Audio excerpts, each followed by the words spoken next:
मैं एक दुकान में खरीदारी कर रही थी। तभी मैंने उस दुकान के कैशियर को एक 5-6 साल के लड़के से बात करते हुए देखा। कैशियर बोला, माफ़ करना बेटा, लेकिन इस गुड़िया को खरीदने के लिए तुम्हारे पास पर्याप्त पैसे नहीं हैं।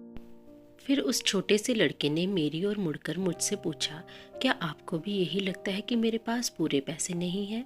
मैंने उसके पैसे गिने और उससे कहा, हाँ बेटे, ये सच है कि तुम्हारे पास इस गुड़िया को खरीदने के लिए पूरे पैसे नहीं हैं। इसके बाद मैंने उसके पास जाकर उससे पूछा कि यह गुड़िया वह किसे देना चाहता है। इस पर उसने उत्तर दिया कि ये वो गुड़िया है जो उसकी बहन को बहुत प्यारी है और वह इसे उसके जन्मदिन के लिए उपहार में देना चाहता है। यह गुड़िया पहले मुझे मेरी मम्मी को देना है, जो कि बाद में जाकर मेरी बहन को दे देंगी। यह कहते कहते उसकी आंखें नम हो आई थी। मेरी बहन भगवान के घर गई है और मेरे पापा कहते हैं कि मेरी मम्मी भी जल्दी ही भगवान से मिलने जाने वाली है। तो मैंने सोचा कि क्यों ना वो इस गुड़िया को अपने साथ ले जाकर मेरी बहन को दे दे। मेरा दिल धक सा रह गया था। उसने ये सारी बातें एक सांस में ही कह डाली और फिर मेरी ओर देखकर बोला, मैंने पापा से कह दिया है कि मम्मी से कहना कि वो अभी ना जाए, वो मेरा दुकान से लौटने तक का इंतज़ार करें। इसके बाद फिर से उसने उस गुड़िया को गमगीन आंखों से खामोशी से देखा।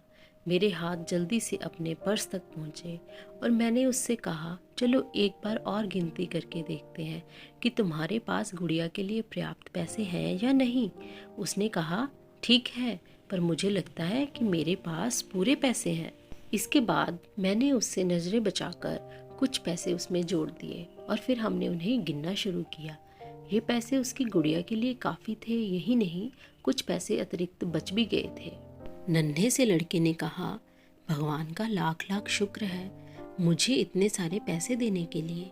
फिर उसने मेरी ओर देखकर कहा कि मैंने कल रात सोने से पहले भगवान से प्रार्थना की थी कि मुझे इस गुड़िया को खरीदने के लिए पैसे दे देना, ताकि मम्मी इसे मेरे बहन को दे सके, और भगवान ने मेरी बात सुन ली।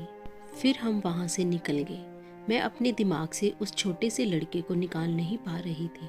फिर मुझे 2 दिन पहले स्थानीय समाचार पत्र में छपी एक घटना याद आ गई, जिसमें एक शराबी ट्रक ड्राइवर के बारे में लिखा, जिसने नशे की हालत में मोबाइल फोन पर बात करते हुए एक कार चालक महिला की कार को टक्कर मार दी थी, जिसमें उसकी 3 साल की बेटी की घटनास्थल पर ही मृत्यु हो गई थी और वह महिला कोमा में चली गई थी। मैं अपने आप को रोक नहीं पाई और अखबार में दिए पते पर जा पहुंची। उस महिला को अंतिम दर्शन के लिए रखा गया था और उसके सीने पे रखी हुई थी वही गुड़िया। मेरी आंखें नम हो गई। मैं नम आंखें लेकर वहाँ से लौटी।